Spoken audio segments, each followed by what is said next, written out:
Welcome back to the Singing Teachers Talk podcast. Yes, it is still me.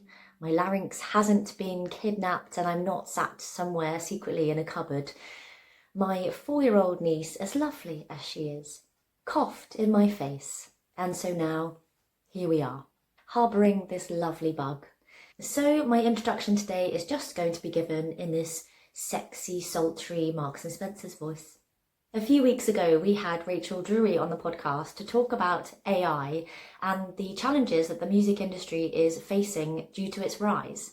The conversation can be a little scary, but Rachael Drury is back with us this week to talk about how we can actually use AI, incorporate it into our businesses, and also how we can use it successfully as a tool in our teaching strategies.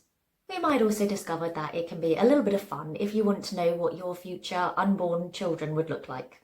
We can't bury our head in the sand. AI is here whether we like it or not. So Rachael Drury, how can we use AI in our businesses and in our work as singing teachers? Rachael, thank you so much for being back with us. It's great to see you again to talk about how we can actually use AI for good in our studios, because some of us, hopefully not, but we may have lost our minds after the last chat about the challenges that we are facing in the music industry. So first of all, let's touch upon what AI can't do, what the human can only do themselves and ChatGPT and these other programs cannot touch? It's a good question, because sometimes when you listen to what AI is generating, it's sometimes difficult to understand what's not there. And I think really the obvious thing is emotion, a human understanding of the world, of things that are happening around them, a person's own experiences. And each and every one of us that as a musician has had a journey to the point that we're at today, whether that means a personal journey or an educational journey. We've all learnt different skills. We all, connect with our own way of creating. And that's why we have so much human creativity in the world, because everyone's different in some way. I don't think AI has the ability to do that. I'd like to think it would never be able to do that, because it's not a sentient being in this, like humans are.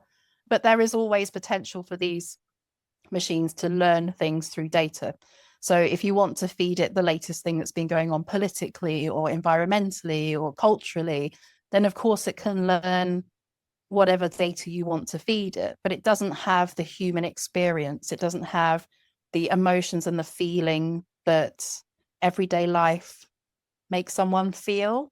And at the end of the day, that's what we draw on for our creativity as humans, I think.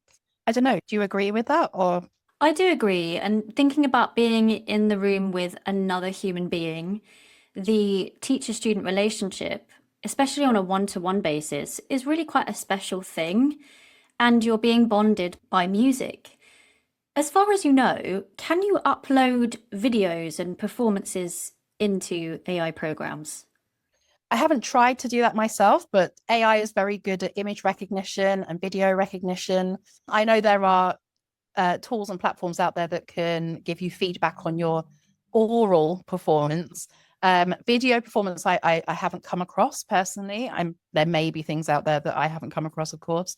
But again, we need to be careful with this type of technology, because generative AI is not only learning how to be a lyricist and a composer, it's also learning how to perform instruments. And we've obviously seen many things in the press about digital replicas, your fake Drakes. So, you've got to be careful, again, with the data that you're putting into these platforms. It will be a very good and useful practice tool, I'm sure, for a lot of people who need that constant feedback when they're practicing at home that they can't get from you on a daily basis, only a weekly basis or fortnightly basis.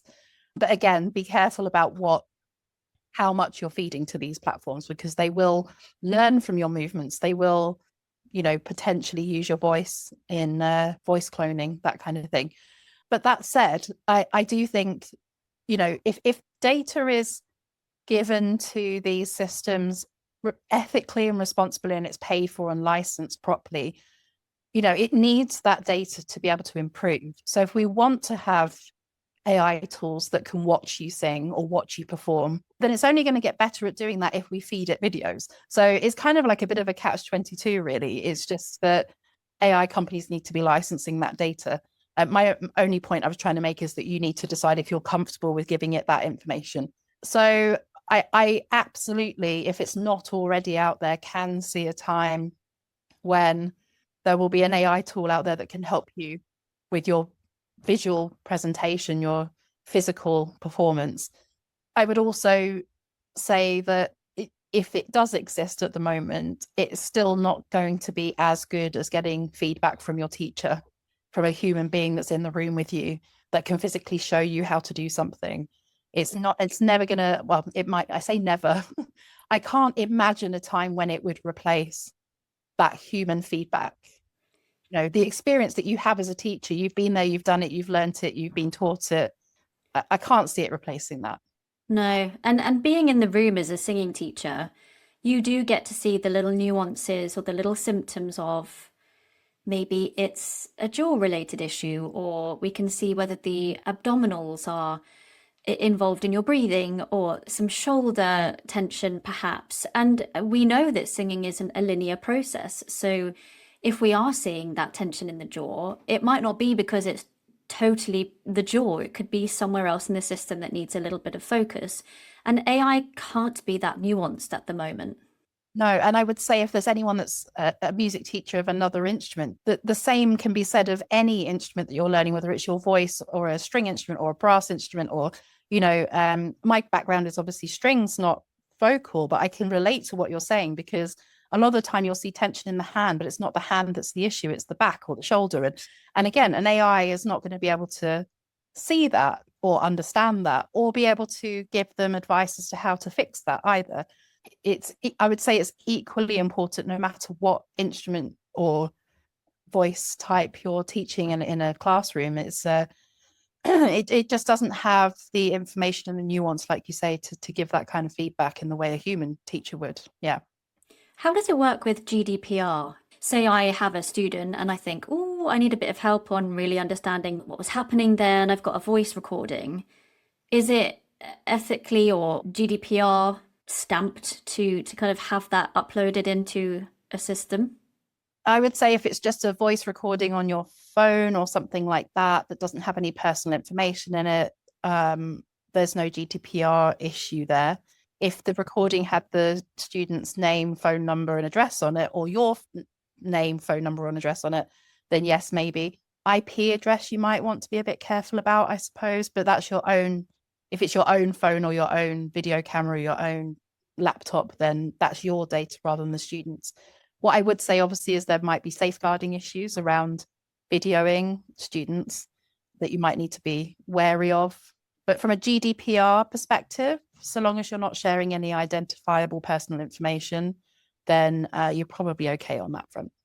Funnily enough, I asked ChatGPT, what can't you do that a singer teacher can? And one of the things it came back with was, I can't give complex diagnoses of vocal issues. I mean, singing teachers don't either, in terms of if we think we're hearing a particular vocal health problem, it's not our job to say, oh, you've got nodules or you've got this. It's just, we cannot do that. But it does say I can't accurately diagnose subtle vocal health problems or habits like tongue tension, glottal onset, or breath mismanagement. And this matters because a trained human ear and eye are often needed to catch these things that AI misses. So if you are maybe putting in a performance or you're describing something into ChatGPT or uploading a vocal recording, are you actually getting a really targeted view of what's going on? Probably not. Doesn't sound like it, does it? And the thing is, the AI tool that you're using isn't going to be honest about what it can't do, I would imagine. So you would have to ask it, what are you not able to do, like you have, and don't forget also that you're asking ChatGPT what it can't do. I doubt there'd be the facility there for you to ask another specific AI tool. What can you not do? It's not going to, because it wants your money, right? It wants you to pay for the subscriptions. It wants you to think that it's useful. And it will be in many ways, I'm sure, but it's not going to be open about what it can't do, what its limitations are, I would imagine.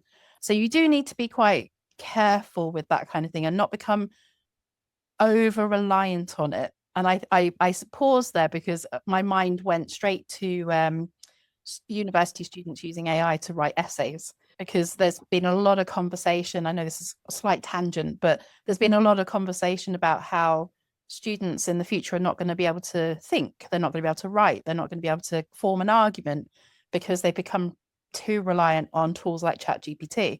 And I think there is a potential for music teachers or anyone in any profession really, but we're talking about music education, so, and singing teaching in particular, there is potential for teachers to become too reliant on those tools and not forget how to teach properly, but miss things that we shouldn't be missing as teachers, particularly in a one-on-one instrumental environment where your student as a client is paying for that personalized service. So I think we need to be careful of that in the future. Something which we do as teachers is become very adaptive to the person in front of us. So if we know that we have somebody coming in who is autistic or may have some neurodiversity, then we have tools in order to be able to adapt the lesson to meet their needs. And I'm not sure that ChatGPT can really do that. How can it know, unless you are being maybe quite explicit with what your experiences are, how can it have those learning styles balanced enough for the singer? The AI, whether it's ChatGPT or any other platform, they're only going to know, it is only going to know what you tell it. Yeah, that's all it can know, because it's not sentient. It doesn't have eyes, it doesn't have ears, it doesn't have a sense of atmosphere in the room. It doesn't have a person's history. It doesn't have your history as a teacher necessarily, but it certainly wouldn't have the student's history as a student or their health records or anything like that. It's only going to know what you've told it, and it's only going to understand what you've told it if you have been detailed enough in the way that you've been describing the issue. So you could just say, I've got a 10-year-old student who's autistic. Can you write me a lesson plan? Okay, fine. But that lesson plan might still not fit the nuances of that particular child, because, how autistic are they? What things do they struggle with? What are their strengths? Because we know autistic children often are super intelligent and they just learn in different ways and they understand things in different ways. But an AI is not going to understand, autism isn't just one thing. I think that's the thing I'm trying to say. And I'm focusing on autism here, but it's the same for any type of neurodiversity that we deal with in the classroom. Autism isn't just one thing, it's a spectrum of things, and every child is different, every student is different, every human is different. And as we said earlier about AI not recognizing nuance, it's not going to know the nuance of that student in the same way that you do from seeing them and being with them and interacting with them on a weekly basis. So again, I kind of go back to my point of we can't become too reliant on these tools to do the job for us, which it's a bit scary, because I think some people will. I think there is always definitely a possibility that some people will go for the easy life. Oh, AI can do it. And then, of course, we get, I'm going a bit on the tangent again here, but then we get into the gray area of, well, if people aren't doing the job properly and they're relying on AI too much, then maybe we don't need humans at all and the AI can do it. So yeah, we've got to be careful that we're using these tools responsibly. Something that we can do that is positive using these systems is, say we're working with a singer who is really interested in writing lyrics, maybe aspires to be a lyricist, but they aren't quite sure how to create melodies yet. Maybe their interest doesn't lie so much there. We can use some of these platforms to put our lyrics into a song that is then created for us. And it's still our work. And we get that feedback almost instantaneously, as we saw last time using Suno and Udio. So that's quite a fun thing. Yeah, absolutely. And I think it works both ways as well. You can input your own lyrics and have music put to your lyrics, or you can input music and have lyrics generated for the music, so it works both ways. And I think one of the really interesting things about these platforms is if they're used in a creative way, they can open accessibility to people that might otherwise have thought, oh no, I could never do that. Because we know, historically, yes, okay, it obviously helps to be able to read music, to be able to write music, and music theory and blah blah blah, all of those things that we traditionally have been brought up in an educational setting to become musicians. Of course they are important, but there are people who we know from experience as teachers that there are people who learn in different ways, and you don't necessarily have to be technically brilliant at music theory in order to create something beautiful. And I think what positive thing could come out of this is that someone that doesn't think they'll be able to do it because they feel like they haven't been trained to do certain things, or they could never learn how to read music, it opens up opportunities for people to go in and play around with these tools and be creative and feel like they're achieving something without having to go to music college or do grade 5 theory or whatever it is. So yeah, it's a starting point, isn't it? I think, like you say, if you've got someone that's potentially interested in writing lyrics, go and play around with ChatGPT and see what it can do. And then when you've got something on ChatGPT that you like, go and put it into Suno and see what it comes up with. I know there are a lot of YouTube videos now of people that have been using these tools and know how to break them, I guess is the way to describe it. So you're not using it as just a prompt machine. There are ways of sort of going in and pulling bits apart and sticking bits back together. And, it's really no different to, someone who really wanted to be a drummer but could never pick up two sticks or had two left feet or, whatever it was. And then drum machines came along and suddenly they could make drum tracks without having to own a drum kit. And we've also got to remember that these tools and even platforms like Suno and Udio, which are a little controversial, they are accessible if you have a phone or a laptop. There are free tiers, that you can use if you don't want to pay for a subscription. And they can be quite good fun for a little while to play around with. We've both done it. So they are fun to go and have a play around with. I think just as a side note to that, we do need to be aware of why these platforms are controversial. That's for now, until I think we said it last time as well, until all the sort of legal and ethical things are ironed out underneath the surface. We have a responsibility as creators and as educators to make sure that these tools are being used responsibly and that we understand the ethical implications of using systems like Suno and Udio who openly infringe on copyright protected music as training input. But yeah, there's lots of positive things to come out of all of these things. I had a question about how we are inputting things into these systems. So say we are working on songwriting and we want to just tighten up some lyrics, or we want an opinion on lyrics, and we just happen to be with a bit of AI software. If we input those lyrics into ChatGPT, for example, what happens to them? And is that copyrighted because that's a tangible form of writing them down? Any lyrics that you come up with, anything that you write that you put into a system like ChatGPT does have copyright. Yes, as soon as it's fixed in a tangible form, it is protected by copyright, so long as it's original. I think ChatGPT specifically, and a lot of these other AI systems will say the same in their T's and C's, that you retain copyright of the data that you input into the system. So if you write a book, for example, and you put all of that book into ChatGPT, ChatGPT doesn't suddenly own that book. You still own the book or lyrics or whatever it is that you're writing. What you need to be cautious of, though, is that by putting that data, that book, those lyrics into that system, it will store it, it will use it as training data. So you've got to be comfortable with the fact that that's what's going to happen.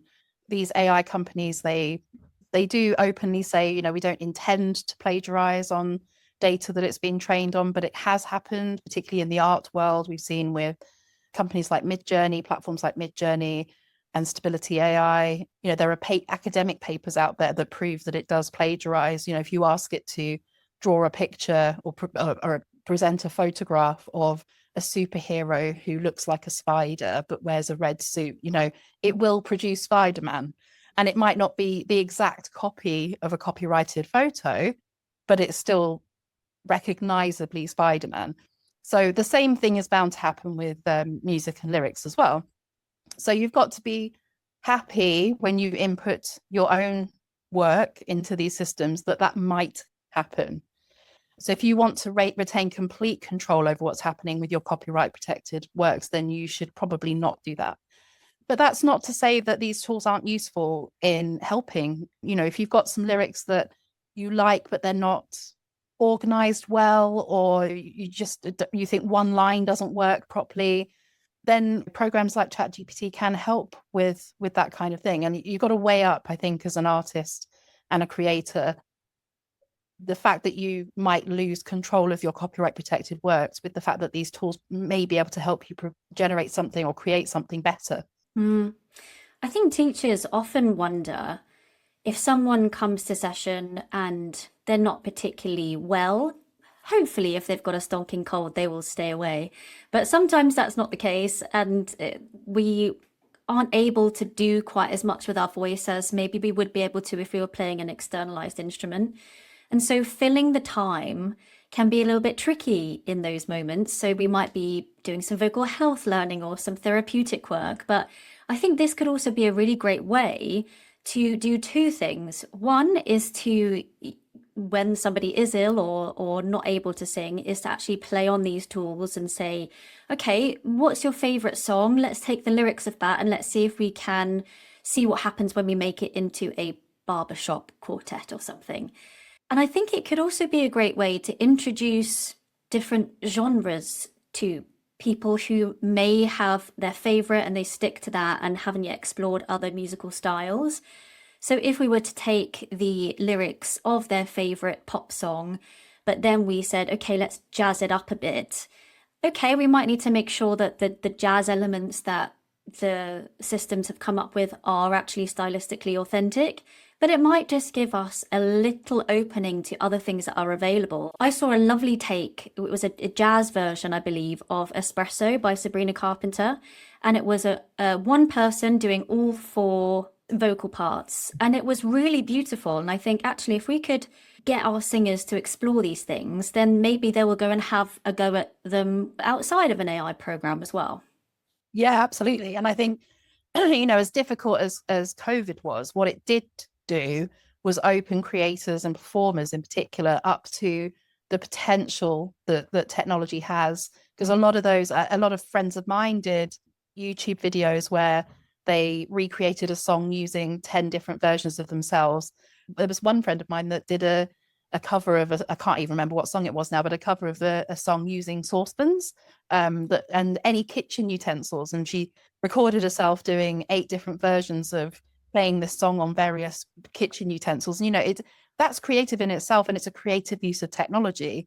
And I think in a way that use of technology during that very difficult time has maybe opened people's minds up a little bit to what's actually possible with AI. Yes, we do have to iron out the legal issues and the ethical things. And yes, all of that needs to be sorted out. But after when we can all relax about those things and use these tools without any kind of ethical repercussions, there's so much scope for creativity using all of these tools, even the prompt-based ones, So yeah, I think if you were using these types of tools in a lesson, in a classroom, there's an endless amounts of possibilities. There's endless possibilities of what you can do creatively with them.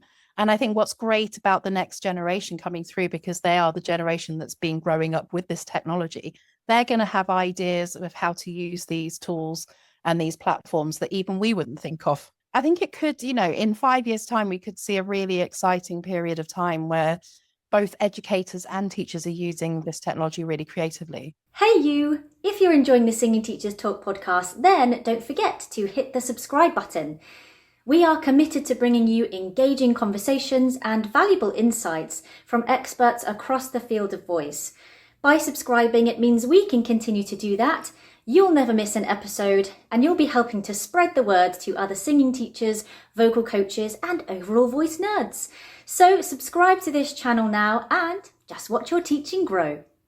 I don't have kids, and one thing I was very interested to know is what my kids would look like if I had them. And I did ask for a picture to be generated, and I must say, they're cute. They are cute. Here they are. Oh, they are quite cute. I just love the fact they've given the girl a fringe. Yeah. So yeah, welcome to the world, Barney and Nova. Yeah. I also, the AI has been quite stereotypical there, putting the girl in pink and the boy in blue. But hilariously, they've got the same things on as we're wearing in the picture I shared. Oh.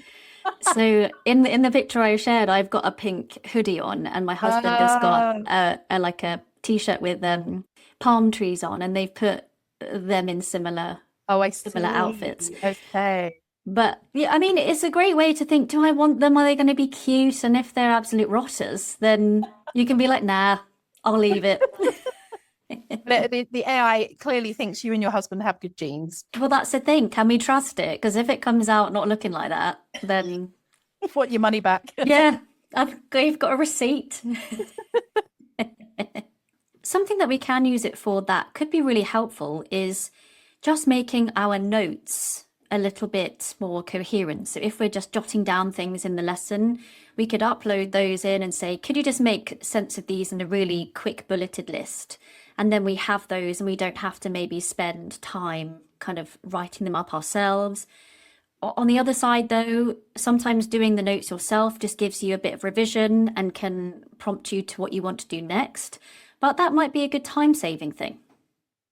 Yeah, absolutely. And I think that's for music educators, that's where the real positives of this is going to come in. It's the administrative tasks behind the scene. If you're only paid to deliver a 20-minute lesson and you haven't had times to write up notes, or you want help with lesson planning, or even just cataloging and filing things for you, digitally, there are lots of things that AI can help with in that respect. It can help with as a music teacher, if you're self-employed, it could help you with marketing. It could help you with social media promotion. It could help you put marketing materials together on Canva, for example, which I'm sure lots of people have used before. It can do admin tasks for you, like timetabling. It can help you with that. It can help you with writing emails and lesson plans and letters to parents and invoicing and all of those things that take time that you don't get paid for outside of the teaching time, if you're self-employed.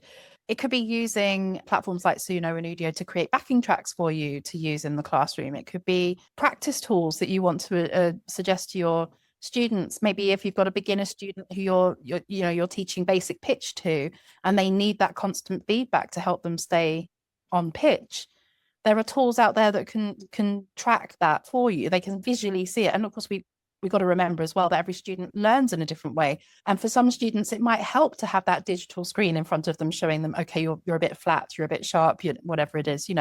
There's a few tools I found out there that you could play around with as a teacher and suggest that students use.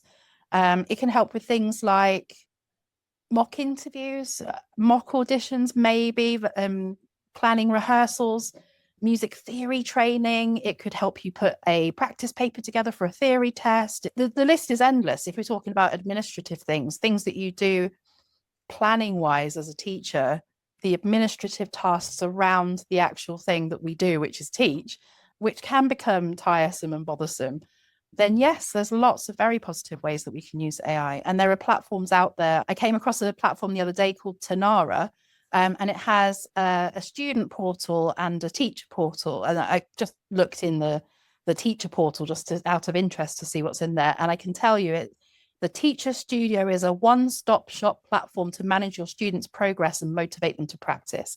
You can organize your calendar. You can create and organize lesson plans. You can send your students assignments with complete recordings, videos, voice notes, textual notes. You can track progress through weekly, monthly, and yearly progress charts. You can set your students' goals. There's multimedia chat functions so you can connect with your students. There's a reward system. There's a media system. And that's all done for you. Well, you input these things and then it sorts your life out, basically. Yeah. There are a few apps that I came across for singing practice, like vocal pitching and stuff. One is called Errol Studios, EROL Studios.com, which is, they describe it as learn to sing with real-time visual feedback. So they have like the pitch chart on the screen and you can see, again, like I said earlier, whether you're sharp or flat. Another one, some of these are very similar. So Sing Scope is very similar, which will help you with pitching. The other one that I came across was Musician, but I think we probably have to be a little bit careful about promoting some of these things because they say, Musician, for example, their landing page says, the first step of learning to play an instrument, explore your love of music with us. You can pick between guitar, piano, bass, ukulele, and singing. But I feel like it's almost promoting itself as you don't need lessons. You can do it with us online. And, obviously we know that there, as we've discussed already today, there is no replacement for having the human in the room with you when you're learning an instrument. So I think we need to be, again, it's about doing research. It's about understanding the platform that you're advising students to use. It's about it being a useful tool rather than something that they think will replace you. I would say play around with these things and decide once you've used them whether you ethically agree with what you're doing. And it's a personal choice. And I think it's just about making informed decisions about what we're doing. And, research the company behind the tool. Do they train their AIs ethically? Because for me, that's the big thing at the moment. If they're licensing the data that they train it on, fine.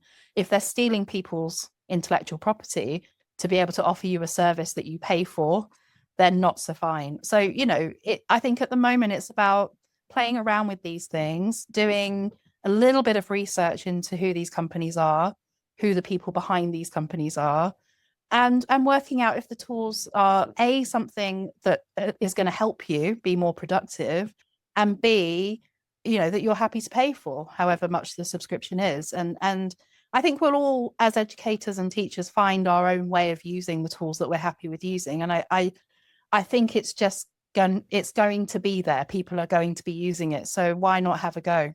Something that I have found quite useful in terms of AI is over this summer break, I wanted to be a little bit more consistent with a few things. And one of those was exercise. Another was actually putting some focus to my own creative projects.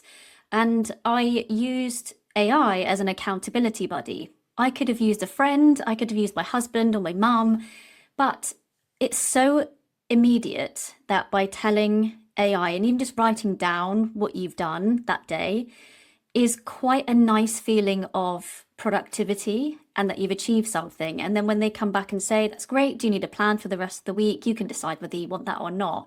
But I felt it can actually be quite a good accountability buddy for you. Everyone's different, aren't they? And I was just, as you were describing that, I was thinking about my Apple Watch, where I was like, oh, my Apple Watch will tell me how many steps I need to do each hour and how many times a day I need to stand up. And if I'm, if it's 5:30 and I'm sat in front of the TV and my watch goes, come on, you've got another 50 steps to do, I will just ignore it. So I think for me personally, using ChatGPT or whatever to be, I guess it depends what the task is, the thing that you want to be productive at. But I know myself, and I would just end up ignoring something digital that you have to log into to check. So for me, human accountability would work better. But that, again, everyone is different. And I do sometimes ignore my Apple Watch, but not always. So, it's, I don't know, everyone's different. Everyone has a different approach to these things. And I'm not saying it wouldn't be useful for that thing. Obviously you found it useful, so it does work. But I was just, I was thinking about my own self as you were describing. I was like, I would just not, I'd do it for like 3 days and then no. Last time we were talking about the challenges that the music industry is facing in AI world that we're living in now. Are there any loopholes that producers, artists, session singers could jump through to just make sure their work is still being heard and used? Yeah, so it's a really interesting question. And It's a difficult one to answer because AI is everywhere. And unfortunately, if your work is online, it's probably being scraped and used as training data. I think we've all, over the past six to 12 months, we've kind of come to terms, most of us, with the fact that if your work is out there, it's already being used illegally without licensing it. So as far as your work being online and protecting it against being used to train AI, I think it's very difficult at the moment. And the only way you can protect yourself from that is to not put your music online, which obviously in today's music market is very difficult to do and still be noticed. Then it comes down to, okay, your music's out there and you just want to make sure that you're seen above the noise of AI generated music. And really, it's about, again, it's about doing your research and understanding the different platforms out there, reading terms and conditions. I can't say that enough, because even your digital distributors, now I don't want to say any names out of turn, but I'm pretty sure TuneCore was one of them, and SoundCloud, I think, had a bit of a controversy recently where they're changing terms and conditions, even though you've already put your music on the platform. So you might have uploaded music 10 years ago, and now they're changing the terms and conditions to say any music you put on our platform can be used as training data. You need to be, again, happy to consent to using those services to get your music out there. But again, that comes down to training data rather than promoting your music online. It's very, very difficult, I would say now, to be heard on Spotify. And there is more and more AI generated music being uploaded to streaming services all the time. The one place that your music won't be swamped out is on your own social media, on your own website, because you're not competing. Once someone has landed on your page or on your social media account, you're not competing with algorithms and recommendation systems once someone's landed on your page. You still got to try and battle the algorithms that social media platforms are using, and Google, of course. And now we've got AI overview that's making things even more difficult in the web space, because people tend just to use the AI overview and not click into websites. So, continue to promote your own music on your own platforms, of course. And I think Deezer is doing some really good things in the streaming space with trying to identify AI generated music and remove it from their platforms, which some of the other bigger streaming services are not really doing. Again, it's about doing your research. It's about understanding which platforms you're happy with your music being on. So from a digital perspective, that would be my advice. But I have two other pieces of advice. As a musician, you should be out there singing. Like we talked about how, I think in the last session, we talked about how live music is still so important for human connection. And and live music is so important for artists anyway at the moment, in today's music industry, even pre-AI, as a way of getting your music out there and connecting with fans and having people want to listen to your music. So continue to perform, continue to get out there and form that human connection with people that you want to be your audience and your fan base. And my other piece of advice would be keep creating, because it would be very easy. I can see a dystopian world where people are like, well, what's the point? And you can already see it, people on social media, not just musicians, but artists and digital content creators and things are like, well, what's the point? Why am I fighting this to make a career out of it when AI is just going to steal it? But I think it's really important not to give AI a gap in the market. Human creativity is so special for so many reasons. And yes, it feels like an uphill battle to get the important people in government to realize just how special and important it is. But if we stop creating, if we stop connecting that human emotion to our creativity, then we're just giving AI companies an excuse to fill that gap. It's a very, very difficult industry to be noticed in anyway, even worse with AI. But keep creating, keep performing, and there will always be a platform for human created music. And I think it's just about, like I say, researching the platforms where you're comfortable with your music being. Don't let it replace you. There will be many conversations in the future, I'm sure, about deprofessionalization in the music industry and creative industries. And, I hope it doesn't come to that. I really do. But there is a possibility that it could happen. But that doesn't mean we shouldn't create, because, like you say, we don't we don't start creating because we want to make a career out of it. We don't start creating because we want to make money. We start creating for another purpose, another meaning, another journey that we're on. And then we realize, oh, I can make money out of that. Therefore, that's what I want to do, you know, and everyone wants to do a job that they love. And most of us love being creative or helping other people be creative.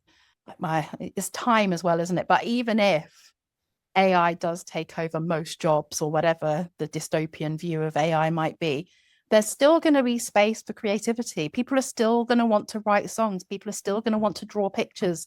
Okay, you might not sell them in the same way you do now. Or you know, the future generation might find it difficult to break into the industry, more difficult than it is already. But that doesn't mean you shouldn't create. Importantly, it doesn't mean that we shouldn't teach people how to be creative.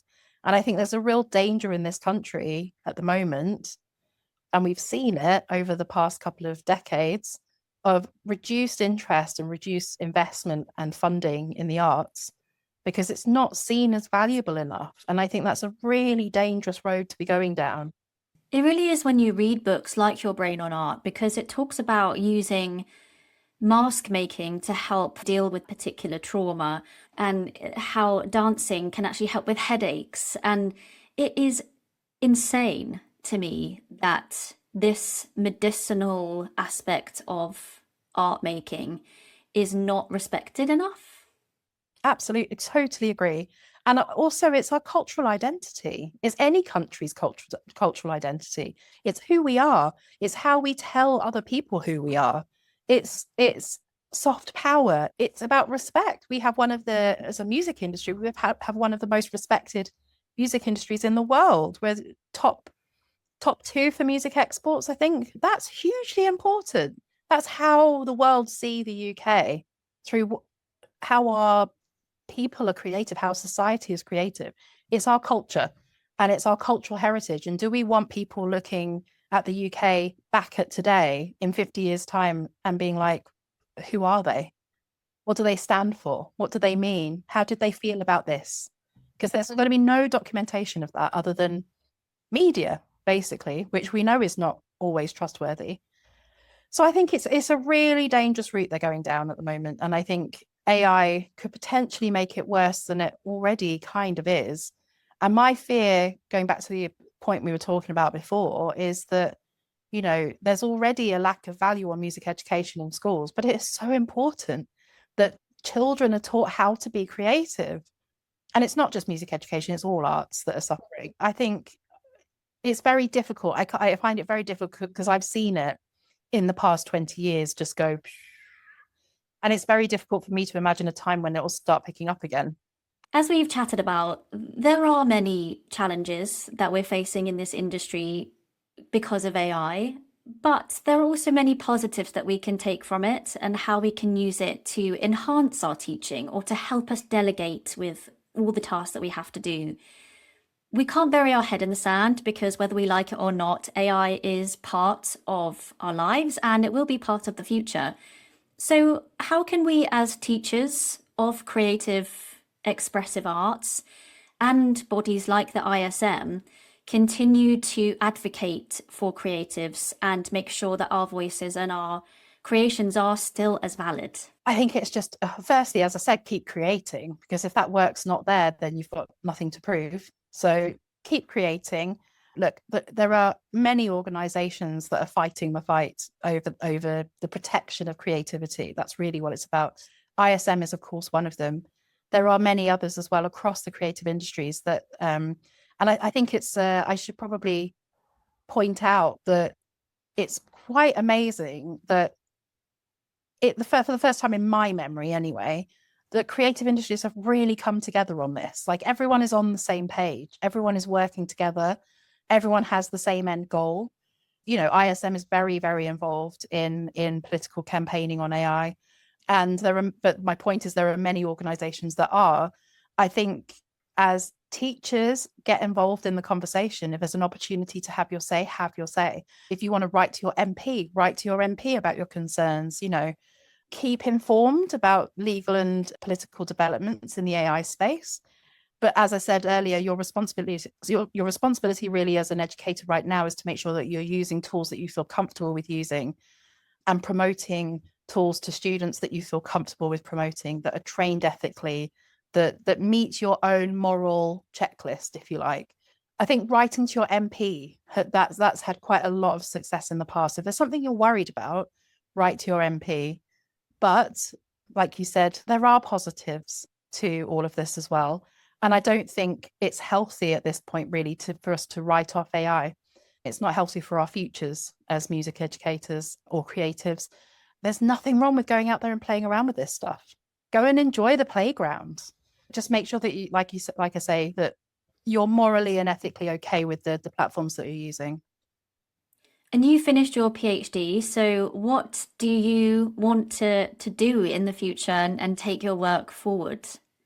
Well, firstly, it's brilliant that I can work so closely with the ISM. They really do some fantastic campaigning work on all issues for musicians, but particularly in AI at the moment. But they're also working on issues with music education and Brexit and lots of different things going on with ISM. And they're a very loud voice in the political sphere, and they do a fantastic job. So it's an absolute privilege to be a part of that team working on AI. Beyond that, at the moment, for me, it's about educating the next generation in, at the moment, what the ethical challenges are. And again, things that we've talked about today, about being responsible about understanding the tools that you're using. And beyond that, I don't know. I just want to see a good outcome for creatives and for musicians, and to continue supporting creativity and supporting creatives in the music industry. It's an industry that I love. It's an industry I've worked in for many, many years, and it's full of issues. It's an industry full of issues. And if I can help iron out some of those issues along the way, then I will feel like I've contributed something useful. And I think for me, that's the reason I did the PhD in the first place. I just want to make a difference, really. And talking about it with you is helping. If it helps one or two people understand better the issues, or help them understand how they can use these tools and look for these tools, then it's done its job. It's been beneficial. So really, it's just carrying on fighting the good fight, really, and making sure that my interests are always on the side of the creative. Oh, well, you have contributed massively to our podcast over the last few weeks, Rachael. Thank you so much. Can you remind us where people can get in touch with you? Yeah, the best place at the moment to get in touch with me would be through the ISM. So I'm sure Alexa will put my email address, make it available to anyone. And I'm honestly open to hearing from any of your listeners about anything positive or negative about AI. Please do get in touch. It'd be great to hear from you. Rachael Drury, thank you so much. Thank you, Alexa.